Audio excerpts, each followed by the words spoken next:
Hello student, एचएलबी digital classes में आपका स्वागत है। तो आइए 22 तारीख को यूपी बोर्ड की परीक्षा में हिंदी का प्रश्न पत्र मॉडल पेपर मैं लेकर के आया हूं कक्षा 12 के छात्रों के लिए, जो बहुत ही महत्वपूर्ण है। समय कम है, देखना ना भूलें। तो आइए चलते हैं। प्रश्न पत्र जो है 2 खंडों में विभक्त है। खंड का के वस्तुनिष्ठ प्रश्न हैं जो आपके सामने दिखाए जा रहे हैं। पहला हमारा प्रश्न है, साहित्य सहचर के लेखक कौन है? Mahavir Prasad Dwivedi, B option Hazari Prasad Dwivedi, C option बाबू गुलाब राय, डी ऑप्शन महादेवी वर्मा। तो आपका साहित्य सहचर के लेखक हैं हजारी प्रसाद द्विवेदी, बी ऑप्शन आपका सही हो जाएगा। खा प्रश्न हमारा दिया है, बाल कृष्ण भट्ट द्वारा संपादित पत्रिका है। ए कवि वचन सुधा है, बी विशाल भारत है, सी साहित्य संदेश है और डी हिंदी प्रदीप है। तो बाल कृष्ण भट्ट द्वारा संपादित पत्रिका है हिंदी प्रदीप, जो कि आपका डी ऑप्शन सही हो जाएगा। ग प्रश्न हमारा दिया है अगला, हिंदी का प्रथम मौलिक उपन्यास कौन सा है? ए परीक्षा गुरु, बी आनंद मठ, सी तितली, डी गबन। तो हिंदी का प्रथम मौलिक उपन्यास है परीक्षा गुरु, जो लाला श्रीनिवास दास द्वारा लिखा गया है। ए ऑप्शन आपका सही हो जाएगा। प्रश्न के क्रम को आगे बढ़ाते हुए प्रश्न संख्या 1 का घ पहुँचते हैं। घ प्रश्न हमारा दिया है, सरदार पूर्ण सिंह किस युग के लेखक हैं? ए भारतेंदु युग, बी छायावाद युग, सी द्विवेदी युग और डी प्रगतिवादी युग। सो सरदार पूर्ण सिंह द्विवेदी युग के लेखक हैं। आपका सी ऑप्शन सही हो जाएगा। प्रश्न नंबर 1 का अंगाखंड है, निम्नलिखित में से जयशंकर प्रसाद की कृति है? ए ध्रुव स्वामिनी, बी आषाढ़ का एक दिन, सी कुटज और डी आत्मने पद। तो जयशंकर प्रसाद की कृति है ए ऑप्शन ध्रुव स्वामिनी, यानी आपका ये ऑप्शन सही हो जाएगा। प्रश्न संख्या 2 पर पहुंचते हैं। 2 का खंड का प्रश्न दिया है, छायावाद की विशेषता है? ए इतिवृत्तात्मकता, सी श्रृंगारिक भावना, सी सौंदर्य और प्रेम, डी उपदेशात्मक वृत्ति।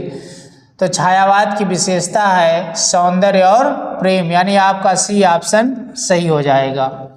प्रश्न 2 का खा में पहुंचते हैं। निम्नलिखित में से कौन सा ग्रंथ भक्तिकाल का है? ए पृथ्वीराज रासो, बी विनय पत्रिका, सी साकेत, डी कामायनी। तो भक्तिकाल का जो ग्रंथ है वो है विनय पत्रिका, यानी बी ऑप्शन आपका सही हो जाएगा, जो कि तुलसीदास द्वारा रचित है।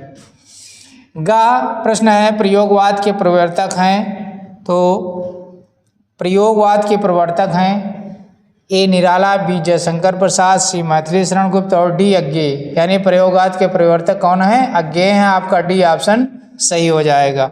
घा प्रश्न दिया है, अनामिका के रचनाकार हैं? अज्ञेय, निराला, महादेवी वर्मा, सुमित्रा नंदन पंत। तो अनामिका के रचनाकार हैं निराला जी, यानी आपका बी ऑप्शन सही हो जाएगा।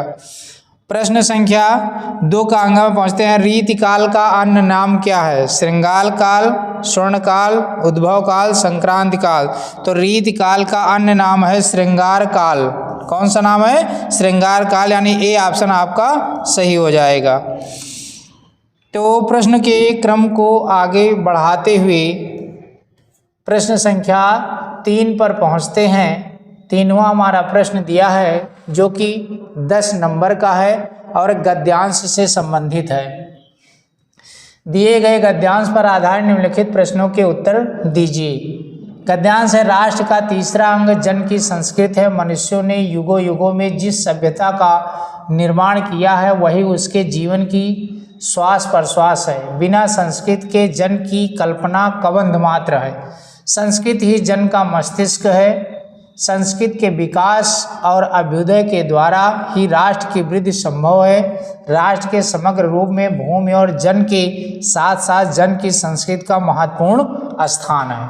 तो इस प्रकार से ये गद्यांश दिया गया है, और जिस गद्यांश के आप प्रश्न दे रहे हैं तो उस गद्यांश को आप पहले दर्शा दें। जैसे ये गद्यांश के हमको प्रश्न देना है, तो यहाँ पर हम लिखेंगे गद्यांश, यहाँ लिखेंगे राष्ट्र का का उसके बाद में डॉट डॉट करके स्थान है, इतना हम दर्शा देंगे जिससे एग्जामिनर को ये पता चल जाए कि आप किस गद्यांश के प्रश्नों का उत्तर दे रहे हैं। तो ये क्लियर हो गया आपका ये गद्यांश है। प्रश्न इसके दिए हैं, राष्ट्र की वृद्धि कैसे संभव है। तो राष्ट्र की वृद्धि जो है संस्कृत के विकास और अभ्युदय के द्वारा ही संभव है। संस्कृत के विकास और अभ्युदय के द्वारा ही राष्ट्र की वृद्धि संभव है। संस्कृत जन का मस्तिष्क किस प्रकार है। संस्कृत जन का मस्तिष्क किस प्रकार है, दूसरा प्रश्न ये हमारा होगा। दूसरा प्रश्न दिया है, राष्ट्र का तीसरा अंग जन की संस्कृति है। संस्कृत जन का मस्तिष्क किस प्रकार है। तो इस प्रकार से बिना संस्कृत के जन की कल्पना कबंध मात्र है। राष्ट्र के स्वरूप को बढ़ाने के लिए हमें 3 चीज़ों की आवश्यकता है, भूमि, जन और संस्कृत। इन तीनों के बिना अगर एक कोई अछूता रहा तो फिर राष्ट्र की वृद्धि संभव नहीं है। फिर है जन की संस्कृत से, तीसरा प्रश्न हमारा है जन की संस्कृत से आप क्या समझते हैं। तो देखिए, राष्ट्र के समग्र रूप में भूमि और जन के साथ साथ जन की संस्कृत का महत्वपूर्ण स्थान है। यानी इन तीनों के बिना अगर एक भी कोई चीज़ अधूरी है तो राष्ट्र का निर्माण संभव नहीं है। चौथा है विकास और अभ्युदय का अर्थ स्पष्ट कीजिए।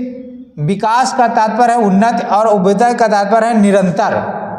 यानी विकास और अभ्युदय यानी निरंतर उन्नति करना।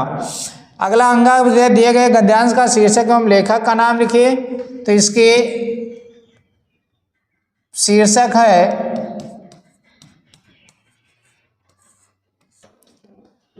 राष्ट्र का स्वरूप। राष्ट्र का स्वरूप। लेखक हैं वासुदेव शरण अग्रवाल। वासुदेव शरण अग्रवाल।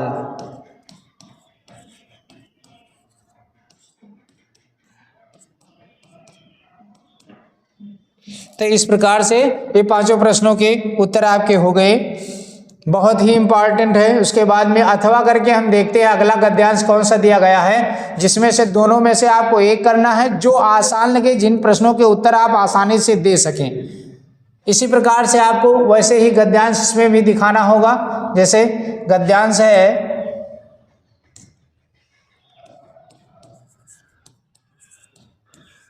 इसमें गद्यांश होगा जाएगा भाषा की डॉट डॉट करके फिर शब्द है अनायास ही होता है। अनायास ही होता है। तो इस प्रकार से आपको गद्यांश का ये क्लियर पता होगा कि आप किस गद्यांश के प्रश्नों के उत्तर आप दे रहे हैं। तो आइए चलते पढ़ते हैं। भाषा की साधारण इकाई शब्द है। शब्द के अभाव में भाषा का अस्तित्व ही दुरूह है। यदि भाषा में विकसनशीलता शुरू होती है तो शब्दों के स्तर पर ही दैनंदिन सामाजिक व्यवहारों में हम कई ऐसे नवीन शब्दों का इस्तेमाल करते हैं जो अंग्रेजी, अरबी, फारसी आदि विदेशी भाषाओं से उधार लिए गए हैं। वैसे ही नए शब्दों का गठन भी अनजाने में अनायास ही होता है। तो आइए इन प्रश्नों को देखते हैं। पहला हमारा प्रश्न दिया है का किसके अभाव में भाषा का अस्तित्व दुरूह है। तो शब्द के अभाव में भाषा का अस्तित्व दुरूह है। आपका पहले प्रश्न का उत्तर हो गया। नए शब्दों का गठन कैसे होता है। तो देखिए दूसरा प्रश्न है नए शब्दों का गठन कैसे होता है। जो अंग्रेजी, अरबी, फारसी आदि विदेशी भाषाओं से उधार लिए गए हैं वैसे ही नए शब्दों का गठन भी अनजाने में और अनायास ही होता है।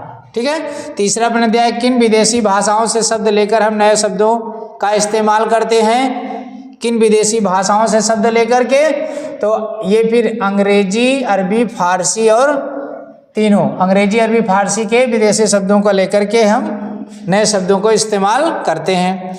फिर अगला दिया भाषाण की साधारण इकाई क्या है, यानी भाषा की साधारण इकाई क्या है। इस प्रश्न का उत्तर है भाषा की साधारण इकाई शब्द है। गद्यांश का शीर्षक एवं लेखक का नाम लिखिए। तो इसका शीर्षक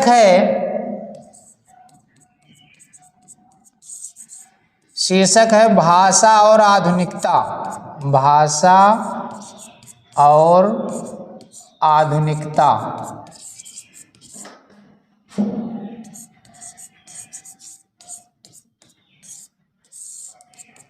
जिसके लेखक हैं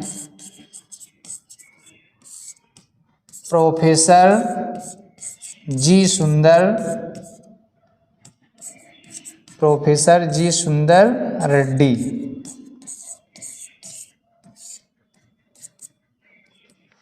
ये हुआ आपका। इस तरीके से ये दोनों गद्यांश आपके कंप्लीट हो गए। इनमें से जो आपको अच्छा लगे, जिन प्रश्नों का उत्तर आप आसानी से दे सकें, और दोनों आपको बता दिए गए, जो आपको अच्छा लगे उसमें से आपको एक करना है, दोनों नहीं करना है, इस बात का ध्यान रखना है। ओके, आइए अगले प्रश्न पर पढ़ते हैं। प्रश्न नंबर 4 दिया है, दिए गए पद्यांश पर आधारित निम्नलिखित प्रश्नों के उत्तर दीजिए। यानी वो बात थी गद्यांश की, अब दूसरा पार्ट आ गया पद्यांश से संबंधित। दिया है, तपस्वी क्यों इतने हो क्लांत, वेदना का एक ऐसा वेग, तुम कितने अधिक हताश, बताओ एक ऐसा उद्वेग, दुख की पिछली रजनी बीच विकसता सुख का नवल प्रभात, एक पर्दा ये झीना नील छिपाया है जिसमें सुख गात। इनमें से प्रश्न दिए गए हैं, का प्रश्न दिया गया है। अब इसको भी लिखना है, तो यहाँ जहाँ पर आप गद्यांश लिखते थे वहाँ पर आप लिख दीजिए क्या, पद्यांश लिखेंगे। और पद्यांश के अंतर्गत किसका लिख रहे हैं, तो पहला शब्द डाल देंगे तपस्वी, फिर डाट करके उसके बाद अंतिम शब्द है सुखगात। सुखगात, ये आपका पद्यांश हो जाएगा। आपने दर्शा दिया कि इस पद्यांश के हम प्रश्नों का उत्तर दे रहे हैं। पहला है तपस्वी संबोधन किसके लिए किया गया है। तपस्वी संबोधन जो है वो मनु के लिए किया गया है। खा है, आ शब्द से किस भाव को व्यक्त किया गया है। आ शब्द जो है वो कठिनाई के भाव को व्यक्त किया गया है। तीसरा प्रश्न है, दुख को रात तथा सुख को नवल प्रभात क्यों कहा गया है। क्योंकि जब ज़्यादा दुख होता है और धीरे धीरे वो बीतने लगता है दुख, तो निश्चित ही नए सवेरा का उदय नई किरण के साथ और सुख के साथ होता है। तो इस प्रकार से एक पर्दा ये झीना नील का भाव क्या है कि जो नया युग या नया किरण आने वाली है उसमें से क्षणिक मात्र पर्दा लगा हुआ है, और जैसे ही पर्दा हटेगा वो सुख हमें प्राप्त होना प्रारंभ हो जाएगा। पाठ का शीर्षक तथा कवि का नाम क्या है, तो पाठ का शीर्षक है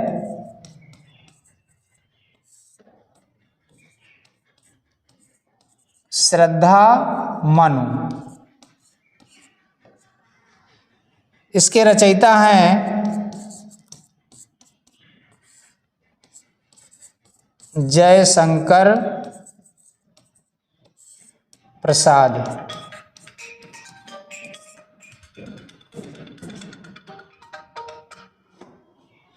जयशंकर प्रसाद हैं। तो इस प्रकार से आपका ये पद्यांश हो गया। अगला दिया है दूसरा अथवा करके, अगर वो आपको नहीं अच्छा लगता है तो आप दूसरा करना चाहें कर सकते हैं। इसको भी आप पद्यांश के माध्यम से दिखा सकते हैं। तो देखिए, इसको पद्यांश में लिखा जाएगा। टाइटल, किस पद्यांश का हम प्रश्न दे रहे हैं। इसमें दिया है पद्यांश सावधान, फिर डाट करके, फिर अंतिम शब्द है यह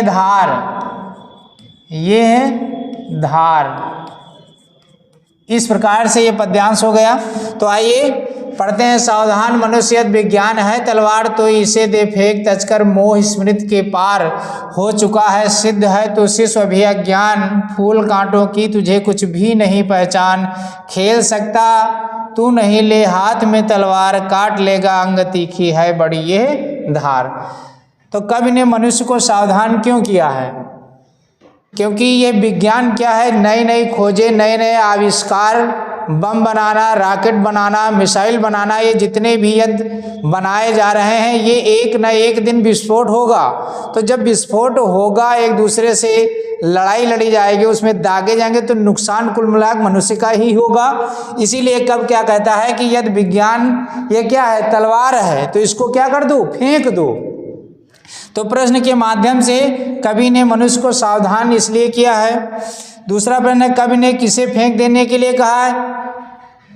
विज्ञान या तलवार है तो इसको क्या कर दीजिए, फेंक दीजिए। मनुष्य को शिशु और अज्ञान क्यों कहा गया है? क्योंकि वो अभी शिशु की भांति है, जिसको जानकारी नहीं है, इसलिए उसको अज्ञानी कहा गया। विज्ञान को तलवार क्यों कहा गया?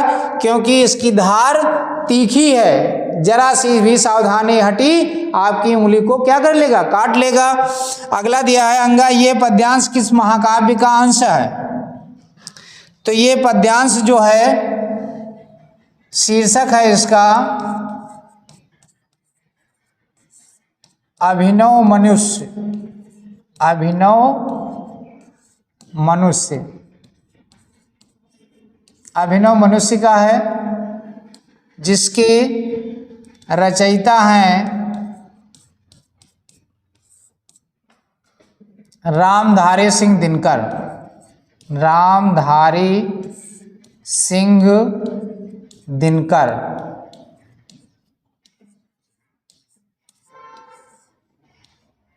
रामधारी सिंह दिनकर हैं। तो इस प्रकार से ये पद्यांश आपका हो गया। तो आइए प्रश्न संख्या 5 पर पहुंचते हैं। 5वां हमारा प्रश्न दिया है, निम्नलिखित में से किसी एक लेखक का साहित्यिक परिचय देते हुए उसकी प्रमुख रचनाओं का उल्लेख कीजिए। तो 3 है। पहला है हजारी प्रसाद द्विवेदी, प्रोफेसर जी सुंदर रेड्डी, वासुदेव शरण अग्रवाल। इनमें से 3 में से आपको एक देना, साहित्यिक जन्म मृत्यु लिख देना। उसके बाद साहित्य के बारे में उन्होंने क्या किया, उसके बाद उसकी एक प्रमुख रचना का नाम उल्लेख करना है। 3 में से एक, आपके 3 अंक, 3 और 2 5 अंक आपको मिल जाएंगे। इसी तरीके से अगला खा प्रश्न दिया, निम्नलिखित में से किसी एक कवि का साहित्यिक परिचय देते हुए उसकी प्रमुख कृतियों का नाम उल्लेख कीजिए। अब इसमें दिया गया है जयशंकर प्रसाद, रामधारी सिंह दिनकर, सच्चिदानंद, धीरानंद, वात्स्यायन, अज्ञेय। 3 दिया है, एक करना है। एक के बारे में आपको जानकारी देनी है। इनका जन्म कहाँ हुआ था, एक इसके पिता का नाम क्या था, माता का नाम था, किस प्रकार से इन्होंने साहित्य की रचना की और इन्होंने कौन कौन सी रचनाएं लिखी, इसका वर्णन आपको करना है। अगला प्रश्न दिया गया है, प्रश्न संख्या 6 दिया गया है। 6ठा हमारा प्रश्न दिया है, ध्रुव यात्रा अथवा बहादुर कहानी का सारांश लिखिए। यानी 2 कहानी है। ध्रुव यात्रा के लेखक हैं, ध्रुव यात्रा के लेखक हैं जैनेन्द्र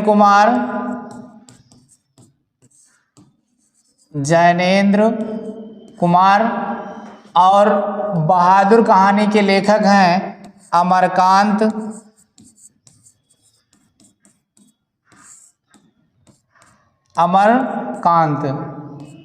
और ये है जैनेन्द्र कुमार की लिखी हुई है।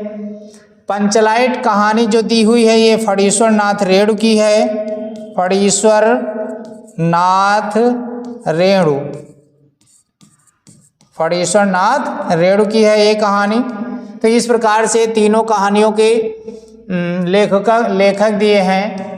जिस कहानी का आप सारांश लिख रहे हैं, जैसे ध्रुव यात्रा कहानी का सारांश आप लिख रहे हैं, तो लिखिए जैनेन्द्र कुमार द्वारा रचित ध्रुव यात्रा कहानी का सारांश इस प्रकार है, जिसमें संदर्भ और प्रसंग दोनों बातें आ जाती हैं। तो इससे आपके अंक और अधिक अच्छी हो जाती है आपकी कहानी। फिर अगला दिया है, स्वपठित खंडकाव्य के आधार पर किसी एक खंड के एक प्रश्न का उत्तर दीजिए। तो अब देखना यह है कि जो भी खंडकाव्य दिए गए हैं उन खंडकाव्य में हमारे जिले में कौन खंडकाव्य चलता है। तो जैसे हम बाराबंकी जिले में कौन सा खंडकाव्य चलता है, त्यागपथी खंडकाव्य। कौन सा खंडकाव्य है, त्यागपथी है। तो देखिए त्यागपथी के अंतर्गत अंगा खंड है आपका। त्यागपथी खंडकाव्य की कस्तावत संक्षेप में लिखिए। यानी जो 5 सर्ग दिए गए हैं उन 5 सर्गों को मुख्य बातें एक में कर करके आपको सारांश लिखना है। फिर दूसरा प्रश्न दिया है, त्यागपथी खंडकाव्य के आधार पर राजश्री का चरित्रांकन कीजिए, यानी राजश्री का चित्रण करना है। तो त्यागपथी खंडकाव्य किसका लिखा हुआ है? रामेश्वर शुक्ल अंचल का है, रामेश्वर शुक्ल अंचल।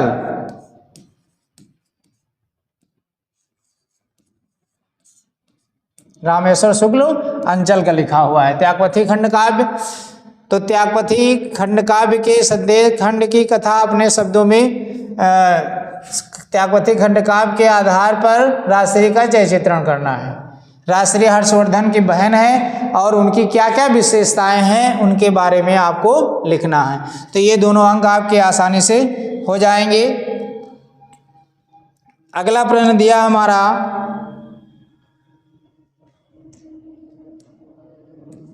8वां प्रश्न दिया है, दिए गए गद्यांशों में से किसी एक का ससंदर्भ हिंदी में अनुवाद कीजिए, यानी संदर्भ सहित। तो दिया है, धन्यो है भारत देशा यत समुत्सत जनमानस पावनी भव्य भावोत भावनी शब्द संदो प्रसवनी सुर भारती विद्यमान निखिलेश स्वांगवेश अस्या वांगवेश सर्वश्रेष्ठा सुसंपन्नम च वर्तते एवमेव भाषा संस्कृत नाम लोके प्रतिथा अस्ति। तो इस प्रकार से ये किस पाठ का दिया गया है? ये पाठ का नाम है संस्कृत भाषायाम महत्वम। क्या दिया गया है? पाठ का नाम है संस्कृत भाषाया महत्वम। महत्वम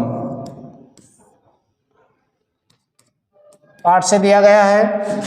दूसरा हमारा जो दिया है गद्यांश, आइए देखते हैं। अतीते प्रथम कल्के चतुष्पदे सिंह राजानमो कुरुवन मत्स्या आनंदमस्य शकुना स्वर्ण हंसम तस्य पुनः स्वर्ण राज दुहिता हंसबोध का अतियु रूपवती आसीत सा तस्मै ब्रह्म यदि सा आत्मनश्चैत जुड़तम स्वामिना वृणात इत हंस राजा तस्यो वरम दत्वा हिमवत शकुना संगे सन्निपतत।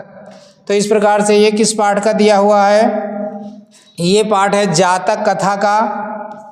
किस पाठ का है? जातक कथा। जातक कथा से लिया गया है। इस प्रकार से ये आपका गद्यांश हो गया। अगला खंड आपका दिया है संस्कृत का पद्यांश का है, दिए गए श्लोकों में से किसी एक का ससंदर्भ हिंदी में अनुवाद कीजिए। दिया है, ना चौरहार ना चा राजहार ना भ्रात भाजरम भ्रात भाजम ना चा भारकार वय केते वर्धयत एवं नित्य विद्याधरम सर्वधनम प्रधानम। यानी ये किस पाठ का लिया गया है? तो ये किस शीर्षक का है? तो आइए देखते हैं।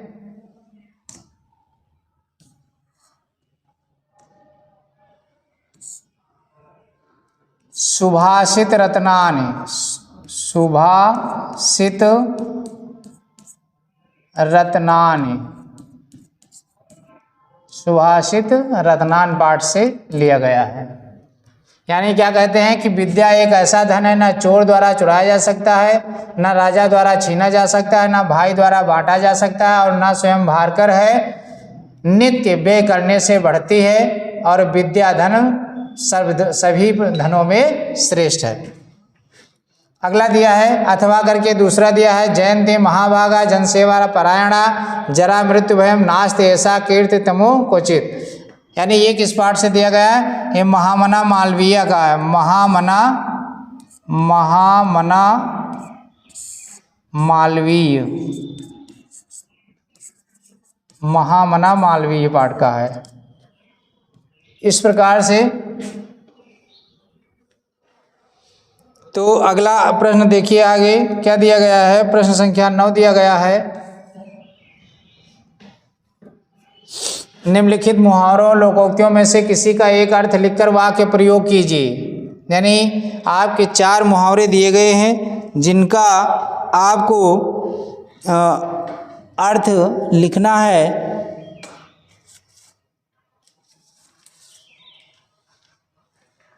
आगे पहला दिया है, देखिए, का होश उड़ जाना। होश उड़ जाना, इसका अर्थ है अत्यधिक घबरा जाना, अत्यधिक घबरा जाना अर्थ हो गया। और वाक्य प्रयोग हो जाएगा अंधे की लकड़ी होना का मतलब है एकमात्र सहारा, एकमात्र सहारा। अगला दिया है आम के आम गुठलियों के दाम, दोहरा लाभ, दोहरा लाभ। दाल में काला होना मतलब संशय में पड़ना, संशय में पड़ना।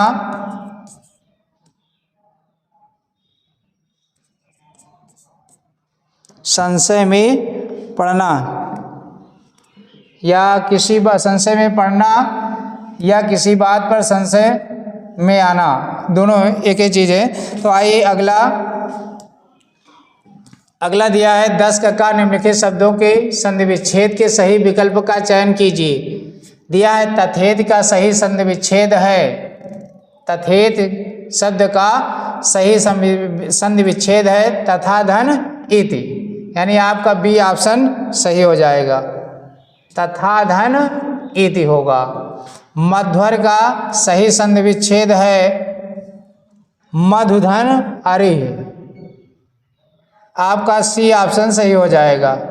फिर तीसरा है हरीश सेते का सही संधि विच्छेद क्या है, डी ऑप्शन सही हो जाएगा, हरीश धन सेते। प्रश्न संख्या खा पर पहुंचते हैं। खा प्रश्न दिया है दिए गए निम्नलिखित शब्दों की विभक्ति और वचन के अनुसार सही का चयन कीजिए।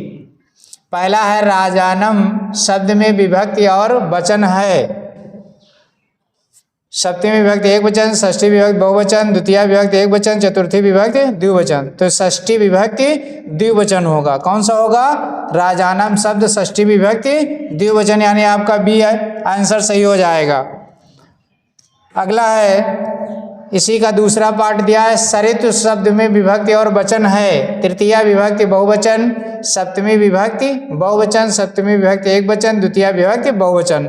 तो सप्तमी विभक्ति बहुवचन होगा, यानी आपका बी आंसर सही हो जाएगा, बी ऑप्शन। प्रश्नों के क्रम को आगे बढ़ाते हुए प्रश्न संख्या 11 पर पहुंचते हैं। 11वां हमारा प्रश्न दिया गया है निम्नलिखित शब्द युग्मों का सही अर्थ चयन करके लिखिए। अंश और अंश, तो अंश माने होता है कंधा और अंश माने होता है भाग, इसलिए आपका सी ऑप्शन सही हो जाएगा, कंधा और हिस्सा। अगला दिया है बात वात, यानी बात और वात, बात माने बातें और वात माने हवा, तो इसलिए क्या हो जाएगा, बातें और हवा। अगला दिया है निम्नलिखित शब्दों में से किसी एक शब्द के दो अर्थ आपको बताने हैं। पतंग है, नाग है, वर है।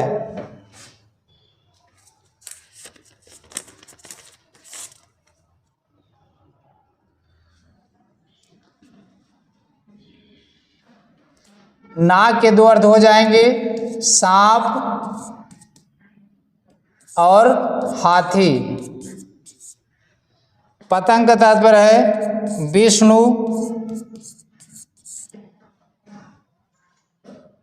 वर का एक दूल्हा हो जाएगा, दूसरा हो जाएगा श्रेष्ठ, क्या हो जाएगा, श्रेष्ठ हो जाएगा। सांप, हाथी, दूल्हा, श्रेष्ठ, विष्णु, और यहाँ पर दूसरा अर्थ हो जाएगा पक्षी।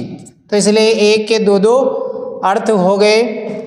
प्रश्न संख्या ग पर पहुंचते हैं। निम्नलिखित वाक्यांशों के लिए एक सही शब्द का चयन करके लिखिए। जिसका कोई शत्रु पैदा ना हो उसको कहते हैं अजात शत्रु, यानी आपका बी ऑप्शन सही हो जाएगा। प्रश्न संख्या आगे बढ़ाते हैं। ग का दूसरा ऑप्शन दिया है जो बहुत कुछ जानता हो उसको कहते हैं सर्वज्ञ, जो बहुत कुछ जानता हो उसको सर्वज्ञ कहते हैं। फिर अगला प्रश्न है निम्नलिखित में से किन्हीं दो वाक्यों को शुद्ध करके लिखिए। मैं भोजन कर लिया हूँ, तो इसका हो जाएगा मैंने भोजन मैंने भोजन कर लिया है। कर लिया है। फिर देखिए, मैं कलम के साथ लिखता हूँ, क्या मेरा तौलिया सूख गया? क्या मेरा तौलिया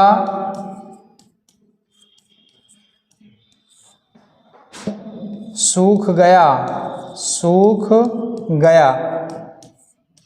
अब देखिए यहाँ पर जो ये प्रश्न है, थोड़े से इसमें मिस्टेक है, ये प्रश्नवाचक नहीं लगा है, यहाँ पर केवल पूर्ण विराम लगा है, क्या मेरा तौलिया सूख गया। तो यहाँ पूर्ण विराम की जगह क्योंकि प्रश्नवाचक है इसलिए यहाँ पर प्रश्नवाचक का चिन्ह लग जाएगा। मैं कलम के साथ लिखता हूँ, मैं कलम के साथ लिखता हूँ, मेरा बड़ा भाई आ रहा है। तो मैं कलम से लिखता हूँ, तीसरे क्या हो जाएगा? मैं कलम से लिखता हूँ, कलम से लिखता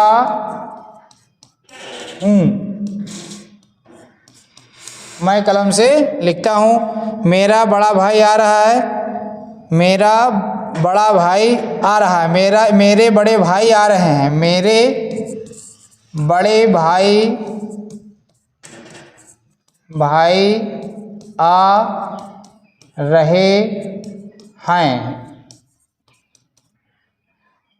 ठीक, इस प्रकार से प्रश्न संख्या 12 पर पहुंचते हैं। 12वां हमारा प्रश्न दिया है, रौद्र रस अथवा भयानक रस का अस्थाई भाव के साथ उदाहरण लिखिए। तो रौद्र रस का अस्थाई भाव, रौद्र रस का अस्थाई भाव क्रोध है,